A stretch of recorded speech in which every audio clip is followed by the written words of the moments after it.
नमस्कार दोस्तों, आज हो गई है 20 जनवरी। इस समय की तमाम बड़ी खबरें लेकर के आप सभी के बीच में हाजिर हैं, जहां पर दोस्तों किसान आंदोलन से जुड़ी सभी महत्वपूर्ण जानकारियां आप तक पहुंचाएंगे और जानेंगे कि किसानों की आगे की रणनीति क्या कुछ है। तो वहीं दोस्तों राहुल गांधी ने प्रेस कॉन्फ्रेंस करके मोदी सरकार को घेरा है, क्या कुछ कहा है आप तक पहुंचाएंगे ये भी खबर। तो वहीं दोस्तों तमिलनाडु विधानसभा चुनाव को लेकर के बड़ा सर्वे सामने निकल के आया है। इसी प्रकार की तमाम बेहद बड़ी खबरें आगे इसी वीडियो में जानेंगे, इसलिए लगातार हमारे साथ बने रहिए। दरअसल दोस्तों पहली बड़ी खबर जान लेते हैं। खेती को बर्बाद कर देंगे तीनों ही कृषि कानून, मोदी और बीजेपी से नहीं डरता हूं, ये यहां पर दो टूक कहना है राहुल गांधी का। आप लोगों को बताते चलें, कोरोना संकट, किसान आंदोलन के मसले पर विपक्ष लगातार केंद्र की मोदी सरकार को घेर रहा है। इसी कड़ी में कांग्रेस के नेता राहुल गांधी ने एक प्रेस कॉन्फ्रेंस की है। कांग्रेस के नेता राहुल गांधी ने कहा है कि तीनों ही कृषि कानून खेती को पूरी तरीके से बर्बाद कर देंगे। मैं इनका विरोध लगातार करता रहूंगा। मैं जेपी नड्डा के सवालों का जवाब नहीं दूंगा, वो होते कौन हैं, सिर्फ किसानों और देश के सवालों का ही जवाब दूंगा। कांग्रेस के नेता राहुल गांधी बोले हैं कि नरेंद्र मोदी एक एक चरण के हिसाब से किसानों को खत्म करने में लगे हैं। ये सिर्फ 3 कानून पर ही नहीं रुकेंगे, बल्कि अंत में किसानों को खत्म करना चाहते हैं ताकि देश की पूरी खेती अपने 3 से 4 दोस्तों को दे सके। राहुल गांधी ने कहा है कि पूरा देश खिलाफ हो जाए, मैं फिर भी सही के लिए ही लड़ता रहूंगा। मैं नरेंद्र मोदी या बीजेपी से नहीं डरता हूं। राहुल गांधी बोले हैं कि ये लोग मुझे हाथ नहीं लगा सकते हैं, लेकिन गोली मरवा सकते हैं। कांग्रेस के नेता राहुल गांधी बोले हैं कि ये लोग किसानों को थकाना चाहते हैं, लेकिन उन्हें बेवकूफ नहीं बनाया जा सकता है। राहुल गांधी ने कहा कि कांग्रेस पार्टी किसानों के आंदोलन का सम्मान करती है, लेकिन इनके खिलाफ जो भी बोलता है ये लोग उन्हें देशद्रोही बता देते हैं। सरकार वाले बोलने से पहले सोचते नहीं है, आरएसएस से इन्हें यही सिखाया जाता है, लेकिन बोलने से पहले सोचने की जरूरत है। राहुल गांधी ने कहा है कि प्रधानमंत्री का तरीका बात करने का नहीं है, वो अलग ही तरीके से चलते हैं। ये यहाँ पर दोस्तों देख सकते हैं कि राहुल गांधी ने घेरा है सीधे तौर पर प्रधानमंत्री मोदी को और कहा है कि मैं मोदी से नहीं डरता हूं, गुलाम बनने पर ही मानोगे मेरी बात। और इस दौरान राहुल गांधी ने देश की जनता को भी आगाह कर दिया है और कहा है कि अभी भी देर नहीं हुई है, संभल जाइए सभी लोग और यहाँ पर सच को पहचानिए। ये यहाँ पर तमाम बातें कही है राहुल गांधी ने और घेरा है किसानों के मुद्दे पर बीजेपी को। दोस्तों क्या आप लोग राहुल गांधी के समर्थन में खड़े हैं या फिर नहीं, अपनी राय जरूर बता सकते हैं कमेंट बॉक्स में हाँ या ना में। इस बीच एक और बड़ी अपडेट दोस्तों जान लेते हैं। तमिलनाडु चुनाव को लेकर के सर्वे सामने निकल के आया है। तमिलनाडु में डीएमके कांग्रेस बनाएगी सरकार, बीजेपी के साथ एआईएडीएमके को मिलेगी करारी हार। जी हां दोस्तों, आप लोगों को बताते चले तमिलनाडु में सत्तारूढ़ एआईएडीएमके को आगामी विधानसभा चुनाव में हार का सामना करना पड़ सकता है, क्योंकि डीएमके और कांग्रेस का गठबंधन इस बार बहुमत के आंकड़े को आसानी से पार करने को पूरी तरीके से तैयार है। यह बात कई राज्यों के आगामी विधानसभा चुनाव से पहले सी वोटर सर्वे में सामने निकल के आई हैं। आप लोगों को बताते चले सर्वे के अनुसार तमिलनाडु में डीएमके के नेतृत्व वाले यूपीए को 234 सदस्यीय विधानसभा में 162 से भी अधिक सीटें मिलने का अनुमान है। सर्वे में भविष्यवाणी की गई है कि एमके स्टालिन के नेतृत्व वाली डीएमके कांग्रेस गठबंधन इस बार राज्य में 162 सीटों पर जीत दर्ज कर सकती है, जबकि इसे 2016 के विधानसभा चुनावों में महज 98 सीटें ही मिल पाई थी। यानी आगामी चुनावों में गठबंधन को 64 सीटों का फायदा मिलता हुआ साफ तौर पर दिखाई दे रहा है। कुल मिलाकर के देखें तो यहां पर स्पष्ट बहुमत मिलता हुआ सर्वे में नजर आ रहा है डीएमके और कांग्रेस गठबंधन को। तो वहीं दोस्तों बात करें एनडीए की, तो एनडीए के खाते में यहां पर सिर्फ महज 64 सीटें ही जाती हुई नजर आ रही हैं। इस सर्वे के अनुसार देख सकते हैं कि इस बार एआईएडीएमके को मिलेगी करारी हार, बीजेपी के साथ गठबंधन है एआईएडीएमके का। तो वहीं डीएमके और कांग्रेस मिलकर के बना सकते हैं तमिलनाडु में सरकार। तो वहीं इस बीच एक और बड़ी खबर आप लोगों को दोस्तों बताते चलें। किसान नेता राकेश टिकैत बोले एनआईए का ऑफिस तलाश रहे हैं, जरा देख कर आएंगे, सरकार हमें छेड़ कर तो दिखाए। आप लोगों को बताते चले किसान नेताओं को सरकारी जांच एजेंसी एनआईए के द्वारा समन भेजे जाने के बाद राकेश टिकैत ने मोदी सरकार को आड़े हाथों लिया है। किसान नेता राकेश टिकैत ने हमला बोलते हुए कहा है कि हम भी एनआईए ऑफिस की तलाश कर रहे हैं, हम भी जरा देख कर आना चाहते हैं। इसके साथ ही उन्होंने सरकार को चेतावनी देते हुए कहा है कि जरा हमें छेड़ कर तो दिखाए सरकार। ज्ञात हो कि जांच एजेंसी ने सिख फॉर जस्टिस के मामले में करीब 40 लोगों को पूछताछ के लिए बुलाया है, जिसके बाद लगातार मोदी सरकार की देश भर में फजीहत हो रही है। इस बीच एक और बड़ी खबर जान लेते हैं दोस्तों। रिपोर्टर बोली जमीन तो क्या चाय में भी चीनी नहीं है, ट्रोल कर पूछने लगे लोग आपने ही 2000 के नोट में चिप ढूंढी थी ना। आप लोगों को बताते चले क्या कुछ है पूरा मामला। भारत का पड़ोसी मुल्क चीन एक बार फिर से भारतीय सीमा में घुसपैठ की चर्चा को लेकर के खबर में है।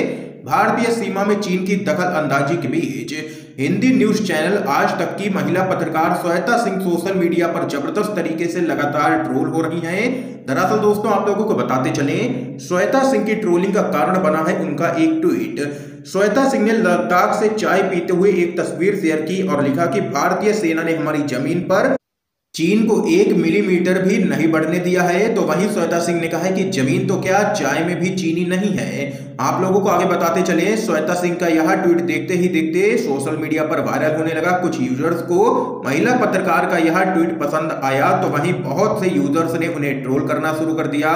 ट्रोल करने वाले यूजर्स उनसे पूछने लगे कि नोटबंदी के बाद आपने ही 2000 के नए नोट में चिप की खबर दिखाई थी ना।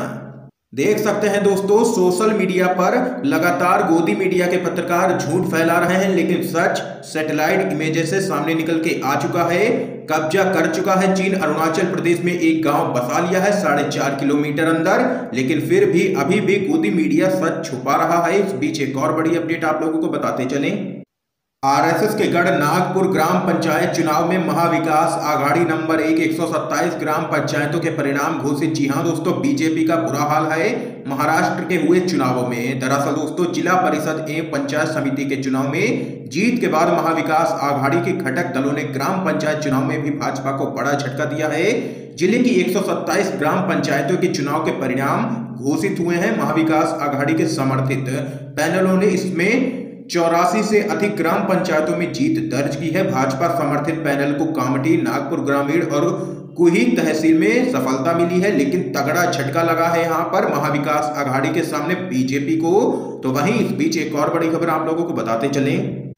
सीएम ममता बनर्जी ने भाजपा पर साधा है निशाना, माओवादियों से भी ज्यादा खतरनाक बताया है बीजेपी को। आप लोगों को बताते चलें, पश्चिम बंगाल की मुख्यमंत्री ममता बनर्जी ने एक रैली में भाजपा पर जबरदस्त तरीके से निशाना साधा है।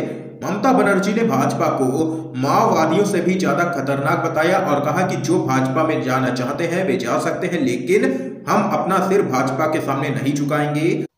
उन्होंने कहा कि मैं कुछ दिनों से देख रही हूं कि कुछ लोगों को हमारी बैठक में गड़बड़ी पैदा करने के लिए भाजपा के द्वारा लगातार भेजा जा रहा है।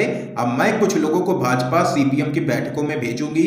ये यहाँ पर दोस्तों देख सकते हैं, सीएम ममता बनर्जी ने लिया है भाजपा को निशाने पर और माओवादियों से भी ज्यादा खतरनाक बीजेपी को बताया है। क्या दोस्तों आप लोग ममता बनर्जी से सहमत हैं या फिर नहीं, अपनी राय जरूर बता सकते हैं। तो वहीं इस बीच एक और बड़ी खबर आप लोगों को बताते चलें।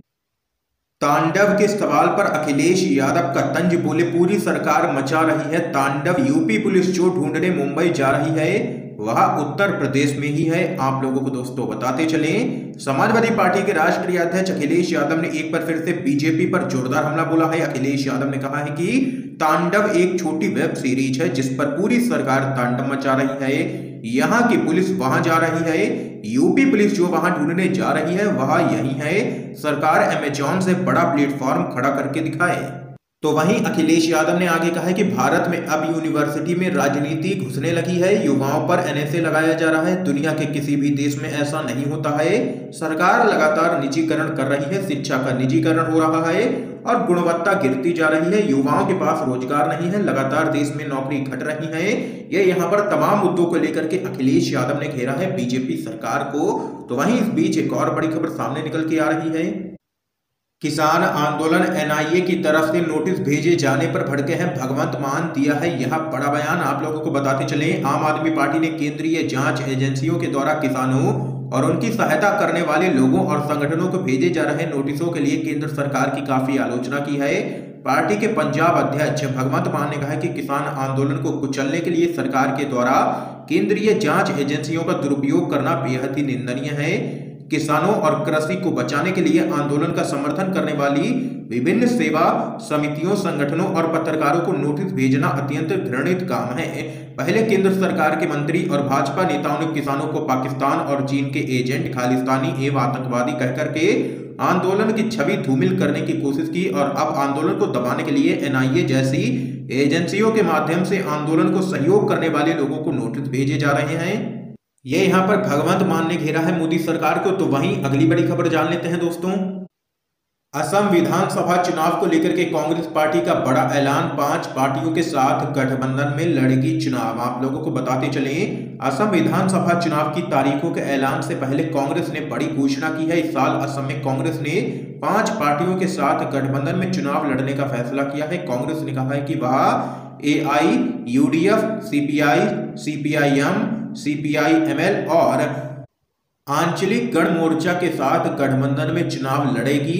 ये यहां पर कांग्रेस पार्टी ने कर दिया है असम विधानसभा चुनाव को लेकर के बड़ा ऐलान। तो वहीं एक और बड़ी अपडेट जान लेते हैं दोस्तों।